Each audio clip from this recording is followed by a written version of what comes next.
Atos capítulo 27, versículo 27.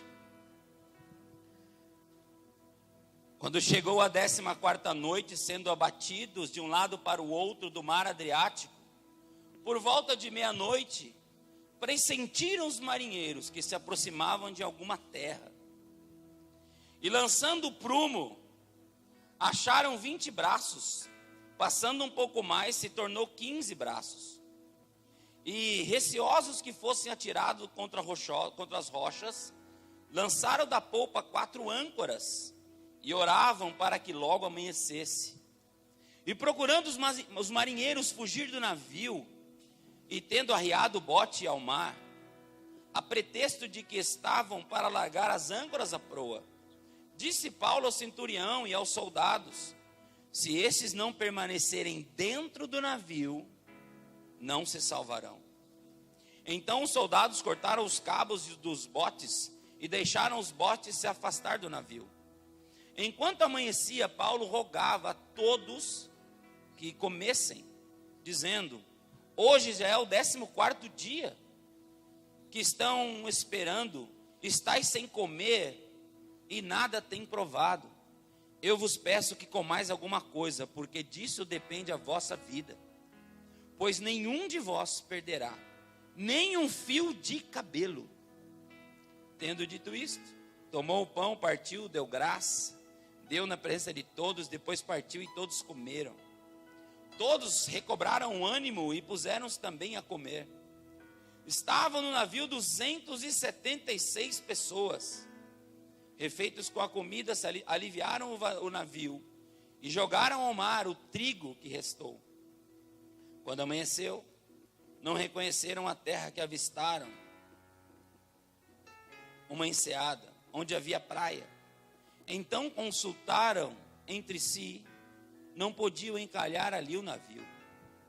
Levantando as âncoras, deixaram ir ao mar, largando também as amarras do leme, alcançando a vela da proa, e ao vento dirigia-se à praia. Olha, vai prestando atenção no diário que está sendo escrito aqui nesse texto. Os detalhes, 41. Dando, porém, em um lugar onde 2 correntes se encontravam, encalharam ali o navio. A proa se encravou e ficou imóvel. Para a polpa se abria pela falência do mar, pela violência do mar. O parecer dos soldados era que matasse os presos, para que ninguém saísse nadando.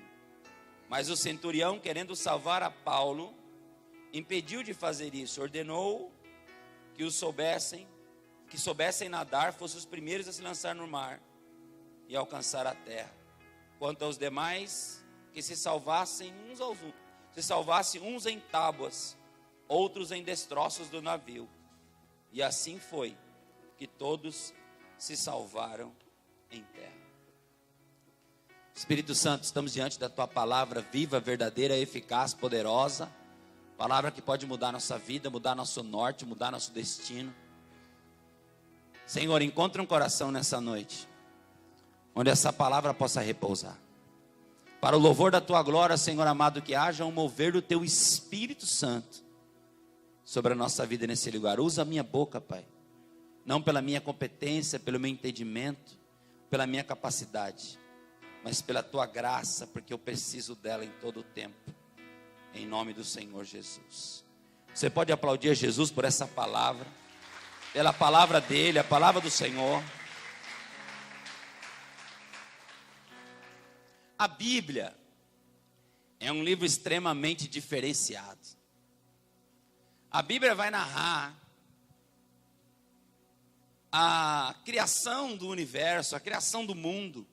A Bíblia vai trazer para você detalhes de como a terra foi criada, de como o mundo foi criado, de como o homem foi criado. E anos se passam e cientistas, de alguma maneira, sempre encontram algumas descobertas que acabam correlacionando com os acontecimentos da Bíblia. Por exemplo, as propriedades ali que o ser humano tem, os seus minerais são encontrados também na terra. Já foram provadas da criação, sobre as divisões das línguas dos homens. Enfim, vários detalhes, vários correlatos foram encontrados na ciência que a Bíblia mostra. A Bíblia é um livro que fala da criação, que fala das línguas dos homens, que fala conta detalhes sobre os reinos de Israel, conta detalhes sobre os profetas, conta detalhes do nascimento mais importante da história, que é Jesus Cristo. Conta a história dele nascendo, dele vivendo, dele fazendo discípulos, sendo crucificado, ressuscitando. A Bíblia é um livro que vai relatando a história dos seus discípulos. E tem um livro na Bíblia chamado Atos dos Apóstolos, que é esse livro que nós lemos, que foi escrito por um homem chamado Lucas. Lucas, que se você estudar um pouco a palavra, você vai ver que Lucas, ele era um doutor, ele era um médico, era uma pessoa que tratava com a saúde das pessoas. Além disso, ele era um servo, era um escravo de um homem chamado Teófilo. E quando Lucas quer pegar aqueles acontecimentos que Jesus fez, mais os acontecimentos dos apóstolos, ele começa a escrever, ele começa a compor uma obra, colocando detalhes de tudo aquilo que ele ouviu dos discípulos de Jesus, daqueles que andaram com Jesus. E Lucas, ele vai escrevendo isso para o seu patrão, para Teófilo, para mostrar tudo o que estava acontecendo. Ele escreve o livro de Lucas, que conta muitos relatos. Lucas não estava lá, ele não viu o que aconteceu, mas ele chegava nos apóstolos, nos discípulos, e ele queria ouvir. Lucas pegava os escritos da época, ele sentava e ele anotava tudo que estava nos escritos, e ia colocando no livro que ele estava escrevendo, que depois se chamou Atos dos Apóstolos. E ele estava escrevendo sobre a história de Paulo, sobre todos os feitos. E um dos seus momentos, ele encontra um diário de bordo. Ele encontra um diário de bordo do apóstolo Paulo.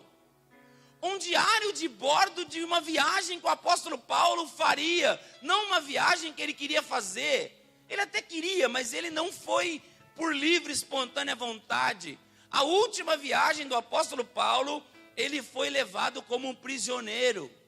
Nesse navio que levou de Cesareia de Filipe, era um porto marítimo que tem em Israel. E lá em Cesareia de Filipe saía esse navio com destino a Roma.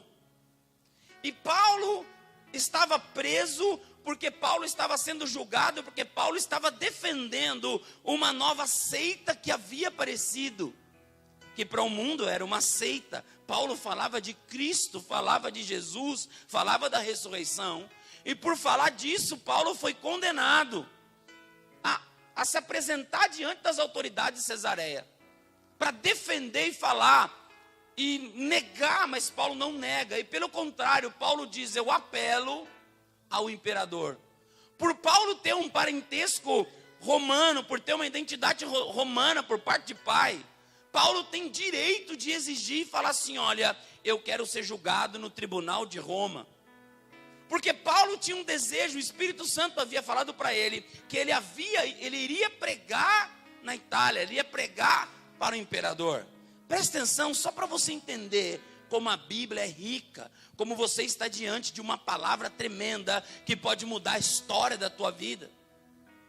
O apóstolo Paulo então é levado prisioneiro num barco, é colocado num navio grande, um navio que atravessava oceanos, e junto com Paulo mais uma quantidade enorme de prisioneiros. No total esse barco tinha 276 pessoas, era um navio grande, navio a velas. E Paulo então sai de Cesareia de Filipe, que é o porto que havia na época em Israel, com um destino a Roma. Só que enquanto Paulo embarca naquele navio, é levado preso, mas Paulo era um preso diferenciado, porque Paulo era culto. Paulo já fez parte do Sinédrio, era um cidadão romano. De alguma maneira, o centurião tratava de uma maneira diferenciada dos outros presos. Paulo tinha um acesso ali naquele navio. Paulo podia conversar, questionar. E Paulo, no capítulo, se você virar um pouquinho, olha lá um pouquinho. No capítulo 27, ainda lá no comecinho, no versículo 8. Paulo está dando um alerta para eles. Olha no capítulo 27, versículo 10. Olha Paulo dando um alerta, dizendo-lhes: senhores, vejo que a viagem vai ser trabalhosa, com dano e muitos prejuízos, não só da carga do navio, mas também da nossa vida. Mas o centurião dava mais crédito ao piloto e ao mestre do navio do que ao que Paulo dizia. Presta atenção, queridos. O navio, antes de sair, Paulo, quando o navio começa a sair, Paulo começa a dar uma direção para eles. Ei, nós estamos aqui navegando, mas o Espírito de Deus está me falando que algo vai dar errado nesse navio. Pare esse navio. Não deixe esse navio sair do porto. Não deixe esse navio sair, porque Deus está me mostrando que vai acontecer algo ruim para a carga, algo ruim para o navio e algo ruim para as pessoas. Mas havia um especialista naquele navio, que era o capitão. O capitão era o especialista que cruzava os oceanos. E quando o centurião ouvia isso, perguntava para o capitão falava assim: Paulo não sabe de nada, deixa que esse navio aqui eu entendo, eu sou especialista na área. Deus estava falando com Paulo, mas tinha um especialista dizendo: não, isso não vai acontecer. Eu quero dizer para você que nessa nossa caminhada da nossa vida, às vezes nós nos deparamos sim com especialistas que trazem relatórios para nós, especialistas na área da economia, na área da saúde, na área do comportamento, que dão para nós relatórios, porque eles estudaram, porque eles são capacitados para isso. Mas existe um relatório que está acima de qualquer especialista, que está acima de qualquer informação humana, que é o relatório que vem do trono de Deus, que é o Espírito Santo, falando através de alguém. Havia um profeta naquele barco. Havia um profeta naquele navio que profetizava e falava: não vai dar certo, é melhor parar. Mas o especialista dizia: pode continuar que vai dar tudo certo. Presta atenção, queridos. Às vezes a resposta que você precisa não vem de um especialista na área que você está tentando se organizar, mas vem uma palavra profética do Espírito Santo. As pessoas olhavam e falavam: quem que é esse cara, pai? Paulo, não sabemos como Paulo era, porque no diário de bordo não colocava as aparências da pessoa, mas alguns dizem que Paulo era um camarada baixo, calvo, problema dos olhos, um cara que já estava no final da vida, porque era a sua última viagem, um camarada que várias vezes tinha tomado chicotada. Paulo estava só o pó da rabiola, queridos. O centurião olhava para aquele cara e falava: meu, você está preso, cara. Olha a sua situação, você está preso, você está aqui no barco, vai ser levado para lá para ser preso em Roma. Você acha que você tem razão no que você está falando? Deixa eu dizer uma coisa para você, querido. Quando o Espírito Santo de Deus usa uma pessoa para falar, quando o Espírito Santo usa alguém que é alinhado à palavra de Deus, essa palavra de Deus, ela pode vir contra especialista, porque eu já ouvi relatórios de especialistas dizendo para mim: pastor, esse seu projeto não dá, não tem como, não tem finanças, não tem como. E havia uma voz profética dizendo: vai acontecer. Eu já vi especialista na minha frente, diante de mim, falar assim: olha, a situação, eu lembro do meu pai, quando meu pai teve uma doença grave, horrível, um câncer no pulmão, e o médico falou com todas as letras para mim: eu abri o teu pai, não tem o que fazer com o teu pai. Teu pai tem dias, talvez meses, mas pouquíssimo, não tem como. Tudo tomou conta, está tudo podre. Eu fiz um buraco, ele falou: eu fiz uma ligação entre a garganta do seu pai, entre as cordas vocais dele ali, entre a garganta aqui, liguei direto no intestino, para a secreção não sair para a boca, para toda a secreção podre que está aqui ir para o intestino, para ele não sofrer. Não tem mais jeito, agora vai fazer uma quimioterapia, não tem mais o que fazer. Era um especialista dizendo uma palavra, mas lá no meu coração, mesmo abarrotado já por ter passado por uma situação dessa e não ter vencido, eu falei: Senhor, Ainda que o médico disse, eu posso crer que a última palavra vem do Senhor. Ainda que ninguém da minha família acredite, ainda que nem eu mesmo acredite, se o Senhor deu uma palavra, então o especialista está dizendo algo que não vai acontecer. E está lá meu pai vivo, queridos, forte. Ele venceu essa etapa. Deus falou, o especialista disse, mas eu vou confundir o especialista? Deus é misericordioso, amém, queridos? E às vezes nós temos uma palavra e nós deixamos de acreditar naquela palavra, porque um especialista vem para você e fala assim, ó, não abre esse negócio agora não, porque o mercado está apontando aqui, ó, vendo os números, não faça isso, porque o mercado não está preparado, se você investir, você vai quebrar.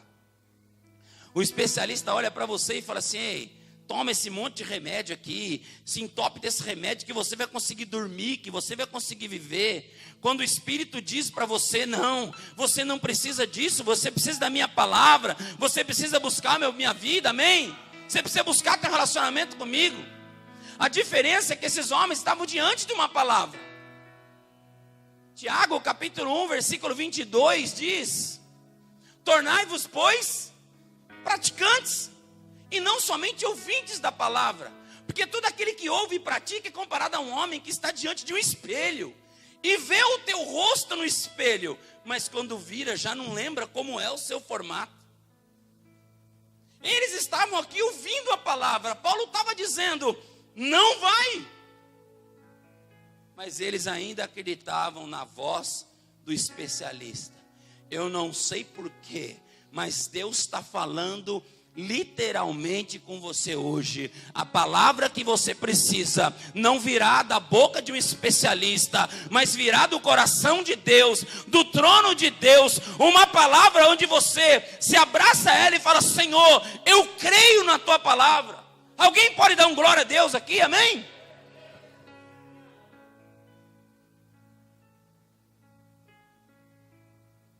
Nossa vida é como um navio, queridos. É como uma viagem de navio no oceano da vida. Eu quero fazer esse paralelo entre esse navio. Já preguei uma mensagem sobre esse texto, mas não com esse contexto. Eu quero fazer um paralelo. Nós estamos dentro de um grande navio, queridos. Nós estamos dentro de um navio no mar. Hoje os navios saem, eles sabem exatamente como vai ser a temperatura, tal, clima. Não, antigamente, filho, vamos para o mar. E lá nós vamos ver o que vai acontecer. Nós voltamos há 2000 anos atrás, estamos dentro de um barco onde os ventos nos levam, estamos no mar. Onde nós dependemos completamente da provisão e do poder de Deus para poder avançar. Olha que interessante, quando eles saíram com o barco, o navio, mesmo Paulo dizendo, esse negócio não vai dar certo, e eles continuaram indo nesse navio. Olha o versículo, já lemos aqui só para você dar uma contextualizada, versículo 29.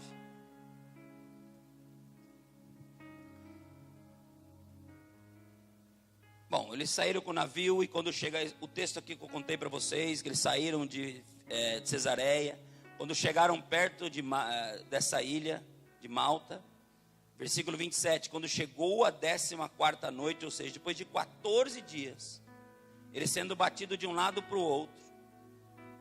Versículo 28 diz que eles lançaram um prumo, ou seja, estava lá numa escuridão, 14 dias, Paulo tinha avisado lá atrás, e eles resolveram entrar no mar. 14 dias, todo mundo em jejum, fazendo jejum, achando que Deus ia ajudar, e fazendo jejum sem ninguém comer, e fazendo um jejum ali, todo mundo junto, jejuando, para ver se fazia alguma coisa, mas não adiantava fazer o jejum, era apenas ouvir o que Paulo estava dizendo, amém? Aí eles estavam ali fazendo jejum sem comer, esperando uma providência, quando de repente, os marinheiros imaginaram, eles tiveram uma intuição, estamos perto da terra, pensa, no escuro, meia-noite, um barco, 14 dias, tempestade terrível, eles têm um pressentimento, os marinheiros chegaram e falaram, estamos perto da terra, lançaram o prumo era um peso que batia lá no fundo do chão, ele bateu, deu 20 metros, aí o vento levou mais um pouquinho, soltou de novo, deu 15, ele falou, peraí, Se deu 20, deu 15, estamos chegando perto da praia. Estamos chegando perto de algum lugar. Isso, tempestade, chuva, de noite, meia-noite. Olha o que eles fizeram, versículo 29, lançaram 28 prumo, 29. 28 eles lançaram um prumo para ver o tamanho, 29. Com medo que fossem atirados contra as rochas, lançaram da polpa 4 âncoras e oraram para que amanhecesse o dia. Até aqui por enquanto, olha só. Está desenhando, isso está tudo escrito no diário de bordo que Paulo está escrevendo. Alguém escrevendo para ele ou ele escrevendo. 2 semanas de tempestade terrível, tudo escuro, por volta de meia-noite, eles veem que estão chegando perto de terra firme, não dá para ver, não tinha luz, não tinha nada. Mas eles entendendo que estão perto da terra, eles soltam as 4 âncoras, 2 na frente, 2 âncoras atrás, ou seja, eles firmam as cordas, eles param naquele lugar, eles lançam as âncoras ali para segurar aquele navio. Eu quero dizer para você que às vezes há momentos na nossa vida que a gente precisa parar e jogar as âncoras, ou seja, ir mais fundo, buscar aquilo que te segura lá no fundo. Porque o que segura um navio pesado, enorme daquele, são as âncoras que cravam no chão. E a âncora precisa encontrar um lugar firme para poder segurar um navio. Eles lançaram 4 de uma vez, para segurar aquele navio no meio da tempestade. Eu quero dizer para você, no meio de uma tempestade, quem é a tua âncora? Quem é aquele que firma a tua vida no meio da tempestade? É o Senhor Jesus, é a palavra. A palavra é aquilo que nos dá sustentação em meio à dificuldade, porque o barco estava sendo levado, o navio, de um lado para o outro, e eles resolveram, vamos jogar as estacas. Isso me fala. Como Isaías capítulo 54, volta aí um pouquinho, deixa gravar marcado aí. Isaías 54, volta um pouquinho lá.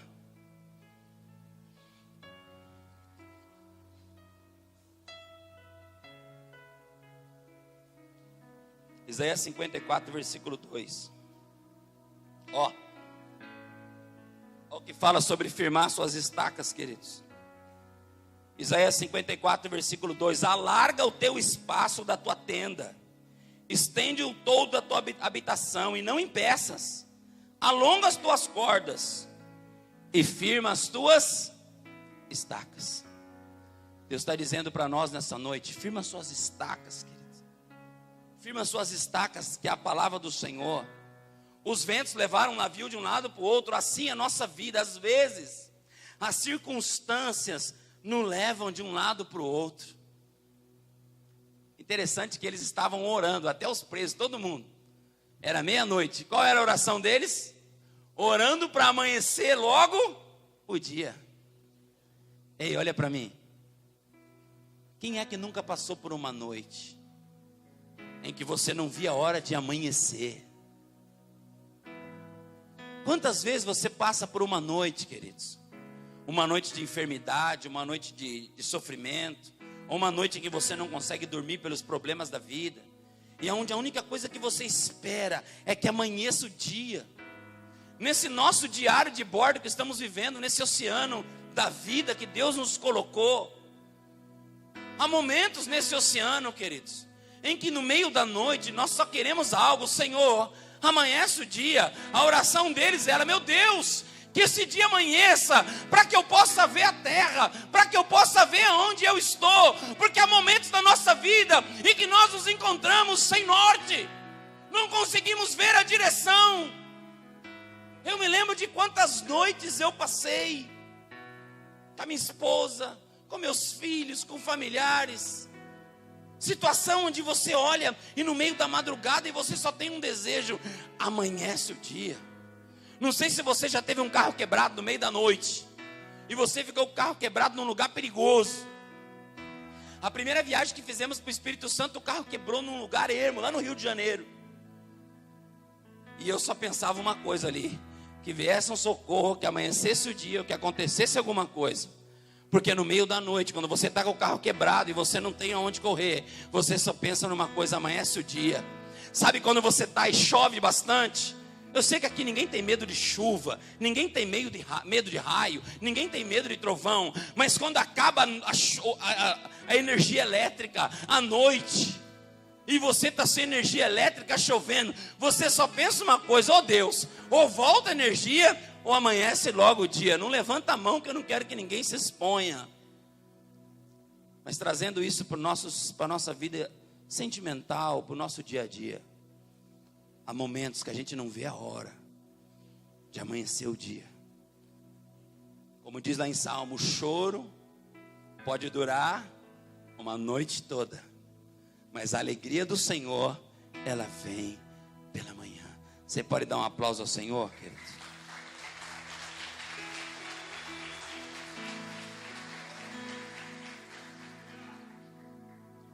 Não vou ler, está aí no versículo 30 e 31. Eles, quando soltaram as âncoras por volta da meia-noite, ali naquele escuro, os marinheiros, aqueles que deveriam trabalhar no navio, espertinho, pegaram as espadas, e do lado do navio, por ser um navio grande, havia um bote salva-vidas. Não esses botes infláveis que tem hoje, obviamente, mas pequenos barcos, botes salva-vidas. E diz no versículo 30 e no versículo 31 que eles... Lê aí, vamos ler. Versículo 30 de Atos, capítulo 27, versículo 30 e 31. Procurando os marinheiros, procurando os marinheiros fugir do navio, e tendo arriado o bote ao mar, estavam com pretexto, a pretexto de que estavam para largar âncoras da proa, disse Paulo ao centurião, aos soldados: se esses não ficarem a bordo, não vão sobreviver. Então os soldados cortaram os cabos dos botes e deixou os botes se afastar. Olha aqui, os botes ali em volta, tudo escuro. Os marinheiros falaram: oportunidade, vamos catar esses botes, vamos salvar a nossa vida e deixe que se lasque.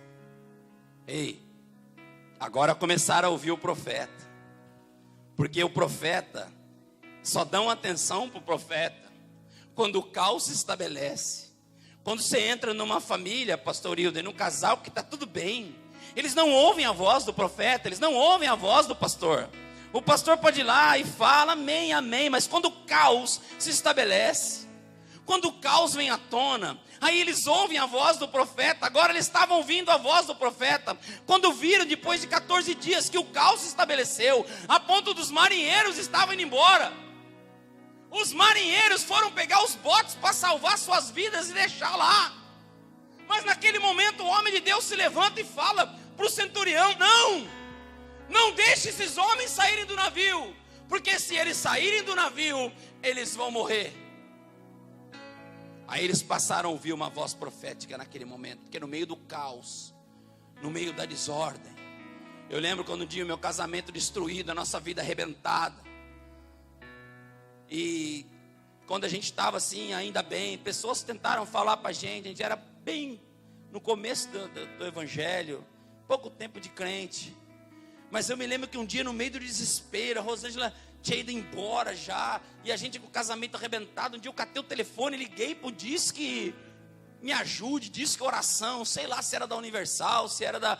Mas aquilo ali, eu que não ouvia profecia de ninguém, eu que não queria ninguém falar para mim, eu que era novo convertido, mas já estava achando que sabia demais, que já tinha lido a Bíblia toda, que já era um cara crentão, mas naquele momento em que o caos se estabeleceu, onde eu vi o caos estabelecido na minha casa, eu catei o telefone um dia, e liguei. Na época não tinha internet, você ligava na telefone que falava, eu quero que vergonha de falar para ela, eu quero um disque ajuda, mas eu quero um disque ajuda evangélico. Ela: pois não, senhor, eu vou transferir para você. Transferiu. Era um irmão, se eu não me engano, na igreja presbiteriana, se eu não me engano. Mas aquele irmão orou, falou comigo, porque no meio do caos, a gente para ouvir um profeta, querido. Às vezes Deus tem que parar a gente, para a gente ouvir o que Deus quer falar. Às vezes nós temos que viver uma situação adversa. Às vezes o navio da nossa vida, estamos ali remando com vento em polpa. O vento em polpa, essa palavra vento em polpa, é o vento que vem lá da polpa para a proa, que empurra o barco. E você está vivendo a sua vida de vento em polpa, o vento que sai da polpa e vem para a proa, que é o melhor vento que o navio pode ter, porque é aquele vento que vem pegando da polpa para a proa. Você está vivendo a sua vida de vento em polpa. De repente tudo começa a virar de cabeça para baixo. Aí você para ouvir o profeta. Você para ouvir o que Deus está querendo dizer para você nessa noite. E Deus está dizendo algo para você. Não sai do barco. Não sai do barco. Porque Paulo disse, aquele que sai do barco se perde. Aquele que se afasta num bote particular, numa rota particular, achando que pode se salvar. Paulo estava dizendo, aqueles que entrarem no bote e fizerem uma rota particular, eles morrerão. E Deus diz nessa noite, não sai do barco, meu irmão. Não sai do barco, minha irmã. Ainda que o vento não esteja favorável, ainda que as ondas estejam engolindo o barco, ainda que você não esteja vendo nada, pastor, eu não consigo ver. Está tudo escuro na minha vida, eu não consigo ver um futuro, eu não consigo ver onde eu vou descer. Eu não consigo ver a terra. Eu só estou vendo chuva. Eu só estou vendo vento. Eu só estou vendo o barco balançar. Mas eu não consigo ver. Mas hoje Deus te diz, não faça uma rota paralela. Não saia do barco, amém? E Paulo disse, quem sair vai morrer. Escute, os marinheiros voltaram. Os marinheiros tinham ido pegar um bote com uma desculpa. Não, nós vamos lançar uma proa. Nós vamos lançar uma âncora lá na proa. Quem foge do barco sempre tem uma desculpa boa. Sempre tem uma desculpa. Uma desculpa admirável. Uma boa desculpa. Eu estou saindo do barco, que eu vou ali só lançar âncora para vocês ficar mais firme. Não. Eles estavam com uma desculpa de lançar as âncoras para pegar os botes, para salvar a tua própria vida. Tem profeta, amém, queridos? A palavra de Deus, ela é a profecia. Aleluia. Corta as cordas, queridos.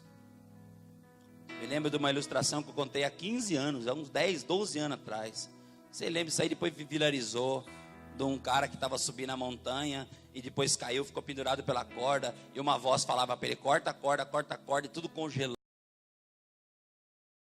De encontrar o corpo dele a 1 metro do chão, era só cortar a corda. Há 12 anos atrás essa ilustração era maravilhosa, agora todo mundo já conhece. Mas faz a gente pensar, corta a corda, querido. Corta os botes. Os botes significam rotas alternativas. Deus está dizendo nesse caso aqui, não use os botes para sair do barco. Esse barco, querido, esse barco representa a casa do Senhor, a presença do Senhor. Esse barco representa nós estarmos juntos, os 276, ninguém se perdeu. Mas não importa que no barco tinha capitão, tinha soldado, tinha escravo, tinha de todo tipo, assim como a igreja tem de todo tipo. Mas Deus diz hoje, Ney, não entre no barco, não entre no bote, corta a corda, deixa o bote embora, vamos ficar juntos. Paulo trouxe uma palavra, se a gente ficar junto, ninguém vai se perder. E eu quero usar essa palavra do apóstolo Paulo, se nós ficarmos juntos, ninguém vai se perder. Amém, queridos? Se eu mandasse repetir, essa era a hora que eu mandaria você olhar para o vizinho seu e dizer para ele, se a gente ficar junto, ninguém vai se perder. Mas você pode dar um glória a Deus, amém?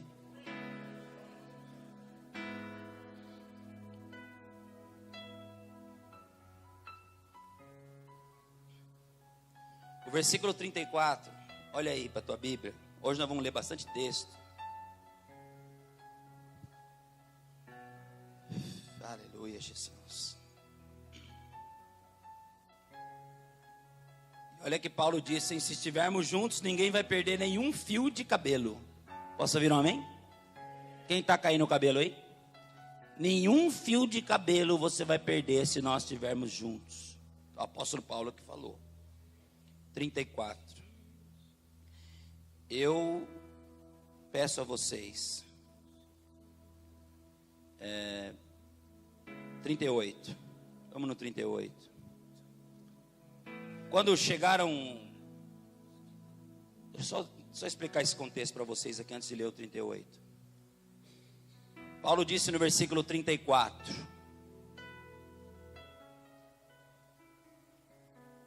Eu vos rogo que comais alguma coisa, porque isso depende da segurança de vocês, pois nenhum de vós perderá nenhum fio de cabelo. Tendo dito isto, tomando o pão, deu graça, comeu, partiu. Todos cobraram ânimo e puseram-se também a comer. Estavam no navio 276 pessoas. Versículo 39. Quando amanheceu o dia, não reconheceram a terra, mas avistaram uma enseada, onde havia uma praia. Então consultaram entre si, se não podiam encalhar o navio ali. Levantando as âncoras, deixaram ir o mar, largando de um lado para o outro as amarras e o leme, e alçando vela, de proa ao vento, dirigiram-se direto para a praia. Dando, porém, num lugar onde duas correntes se encontravam, encalharam ali o navio. A proa cravou e ficou imóvel, mas a polpa se abria pela violência do mar. Olha que, só para você entender aqui, amanheceu o dia. Estamos aonde? Estamos num barco, 276 pessoas, estamos juntos. Deus já nos disse aqui para a gente ouvir a voz do profeta e não do especialista. Deus já nos disse aqui que a noite pode, o choro pode vir de noite, mas a alegria vem pela manhã. Deus já nos falou através da palavra aqui que não adianta entrar no bote e pular fora. É tempo de cortar o bote, deixar o bote embora e vamos ficar juntos. Se a gente ficar junto, ninguém vai se perder. E quando amanhece o dia, eles encontram uma ilha, não é o lugar que eles queriam, mas era uma ilha, uma enseada. E eles falam, o navio está todo desestruturado, vamos arrancar as âncoras e vamos deixar o mar levar a gente para a beira da praia. E quando o mar vai levando eles para a beira da praia, a frente do navio, a proa do navio, crava no chão e a parte de trás fica solta. E o navio começa a se despedaçar. Então, o soldado se levanta e fala, vamos matar todos os prisioneiros.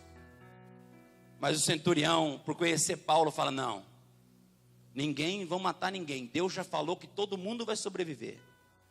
Então o centurião fala, olha, quem sabe nadar, pula do barco e vai nadando. Quem não sabe, pega um pedaço de madeira, pega um pedaço de pau e vai nadando até a praia para se salvar. O barco se destruiu. Todos chegaram sãos e salvos até aquela praia. Porque eles ouviram a voz de um homem de Deus, de alguém que estava com uma palavra de Deus direcionada para eles. Depois que eles comeram, o navio começou a se despedaçar. Eles jogaram o peso do navio, jogaram o trigo que estava fora. Tem coisa que pode parecer muito boa, mas se está fazendo você afundar, é melhor você jogar fora, querido. Trigo é uma coisa muito boa, mas o navio estava sendo destruído, estava arrebentando. E eles começaram a jogar o trigo fora, depois que eles comeram, começaram a jogar o peso fora. Deixa eu dizer uma coisa para você, tem coisa na nossa vida que por melhor que pareça, às vezes é melhor você perder, para você não naufragar. Eu vejo pessoas, nesse meu pouco tempo de crente, eu sou tão novo, mas nesse meu pouco tempo, eu não tenho 20 anos ainda de conversão, tem gente aqui que tem mais tempo que eu vejo pessoas se afundando nesse mar da vida, por causa de relacionamentos. Ter relacionamento é bom, meu Deus do céu, como foi bom encontrar essa mulher, que fica linda a cada dia que passa. Como é bom um relacionamento, mas tem pessoas que afundam no mar da vida, no mar do relacionamento com Deus, porque perderam o relacionamento com Deus por conta de relacionamento com pessoas. É bom ter uma namorada, meu irmão, é ótimo. É bom ter um namorado, minha irmã? Maravilhoso. Mas se vai fazer o teu navio afundar, pega esse miserável pelo cabelo, minha irmã. Vou dar uma dica para você. Esses cabelinhos espetados, cortados na régua. Se não der para catar no cabelo, pega a calça caída. Já aproveita, ergue a calça dele e taca ele para fora do teu navio, minha irmã. Por quê? É bom, mas se vai fazer você afundar. Já tem irmão bravo comigo aí. Que coisa, calma, meu irmãozinho. Você está sendo ruim? Se você está sendo bênção, então não fica bravo comigo. É o apóstolo Paulo que está falando, amém? É o Espírito Santo que está dizendo para você. Tem coisa que parece muito boa, mas se vai fazer você afundar na tua vida espiritual, taca para fora do navio. Por exemplo, tem trabalho que é muito bom. Eu sempre, às vezes, a gente diz isso, como pastor, parece uma coisa meio clichê, mas não é. A gente é pregador, e a Bíblia se repete. Mas quantas pessoas a gente não vem aqui e pede oração, que eu quero um aumento, um trabalho maravilhoso, e Deus abre as portas. Caiu no mar do relacionamento com Deus e se afundou. O que era tão bom o trabalho, de vez ele falar assim, não, o trabalho é bom, mas olha, se o trabalho está fazendo você afundar na tua vida espiritual, meu irmão, joga fora. Tem gente que se afunda na sua autossuficiência, fala, eu sou tão autossuficiente, eu não preciso de ninguém. Cara, esse marinheiro, esse capitão, viu o teu barco destruído, porque ele não ouviu a voz de um profeta. Barco fala de ministério, barco fala de vida com Deus, barco fala de você ter coisas com o Senhor. Se ele não ouviu a voz do profeta e teve todo o teu barco destruído. Minha pergunta para você hoje, querido, nesse diário de bordo que estamos escrevendo a cada dia, e é tão linda a palavra de Deus que quando Lucas pega esse diário, ele fala, olha os detalhes técnicos, os detalhes que foram escritos, tudo. Deus deixou esses acontecimentos aqui para uma coisa, para você entender, querido, que na nossa vida, quando nós ouvimos a voz de um profeta, nós vamos chegar sãos e salvos aonde Deus preparou para nós. Eles chegaram nessa ilha, ficaram ali alguns dias, depois veio um outro navio, aí sim, Paulo foi levado até Roma, cumpriu o seu propósito. Se Deus tem um propósito na tua vida, querido, ninguém vai fazer esse propósito acabar. Quando o Senhor tem um plano, o Senhor tinha um plano de levar Paulo até Roma, esse plano se cumpriu. Eu não sei qual é o propósito e o plano que o Senhor tem na tua vida, mas se você ouvir a voz do profeta, a voz da palavra, a voz do Espírito, e não pular fora desse barco, o Senhor te diz que você vai chegar no destino certo, naquilo que Deus tem para a tua vida. Curva a sua cabeça, querido.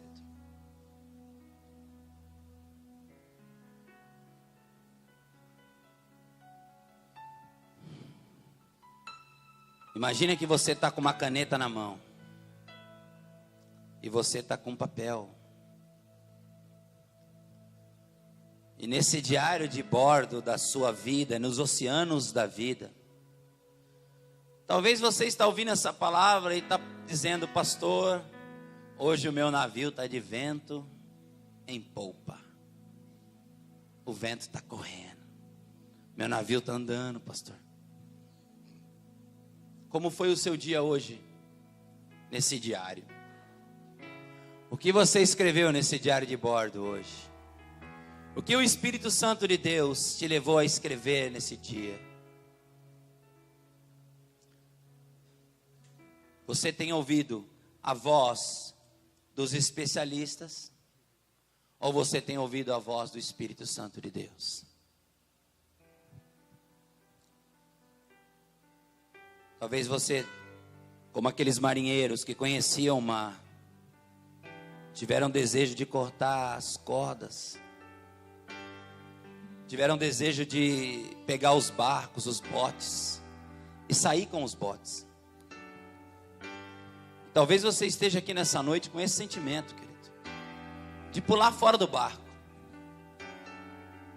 Quantos casamentos você conhece, quantos homens e mulheres, em que o homem pulou fora do barco, em que a mulher pulou fora do barco, por não ouvirem a voz do profeta. Talvez você está aqui querendo pular fora do barco, querido, pular fora do teu casamento, ou que é pior ainda, pular fora do barco, que é a casa do Pai, que é a igreja do Senhor. Deus nunca te disse, querido, que não teria tempestades. Deus nunca te falou que não teria ventos, que não teria maremotos, ondas, que às vezes o vento ia mudar. Mas uma coisa Ele garante: se você estiver com Ele no barco, nenhum fio se perde. Se você estiver com Ele no barco, você vai chegar no destino onde o Senhor preparou para você, para a tua casa, para a tua família. Não tem um melhor lugar para você estar, meu irmão. É tempo de você parar de ouvir a voz de especialista. É tempo de você ouvir a voz do Espírito Santo de Deus. Essa voz que fala aí dentro de você. E talvez faz tempo que ela não fala mais, mas porque você não pergunta para Ele. Talvez seja hoje o dia de você falar: Espírito Santo, fala, Espírito Santo, fala comigo, Espírito Santo. Volte a acreditar, querido. Volte a acreditar na voz do Espírito Santo falando no teu coração, porque Ele conhece. Oh, Espírito Santo. Ninguém pode costurar o véu. Aleluia. Nada vai me separar de ti. Posso entrar ousadamente agora em sua presença. Ninguém pode costurar o véu. Nada vai me separar de ti. Posso entrar ousadamente agora em tua presença. Ninguém pode costurar o véu. Nada vai me separar de ti. Posso entrar ousadamente agora em sua presença.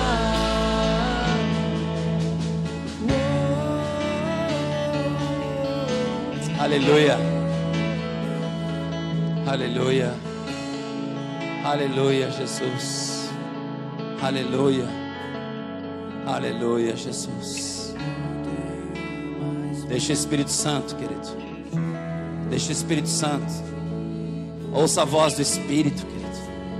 Ouça a voz do Espírito Santo nessa noite, querido. Não se preocupa com nada, querido. Você está preocupado com o quê? Uma hora dessa? Ei, aqueles homens estavam preocupados demais e não conseguiam ouvir a voz do profeta, não conseguiam ouvir a voz do apóstolo Paulo. Não se preocupe, agora é hora de você ouvir a voz do Espírito, de você ouvir a voz dele falando com você, querido. É a voz do Senhor dizendo para você: ei, chega de criar rotas, chega de querer sair fora do barco. É tempo de se agarrar a Ele, é tempo de se agarrar ao Senhor, é tempo de buscar a presença dEle, é tempo de se lançar verdadeiramente na presença dEle. Oh,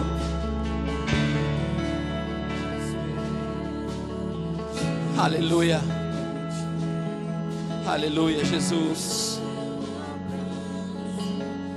aleluia.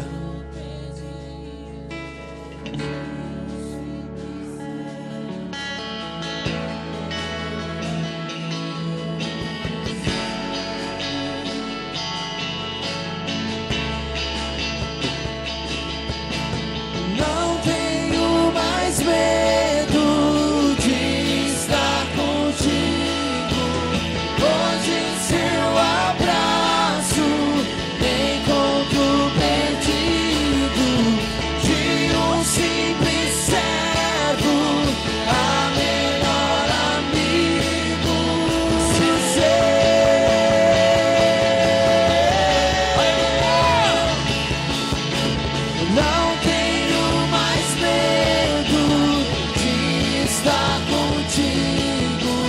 Hoje em seu abraço encontro perdido de um simples servo, a melhor amigo ser. Aleluia! Aleluia! Aleluia, Jesus. Aleluia. Obrigado, Espírito Santo. Obrigado, o Senhor está fazendo a obra nesse lugar. Aleluia. Você pode aplaudir a Ele, queridos.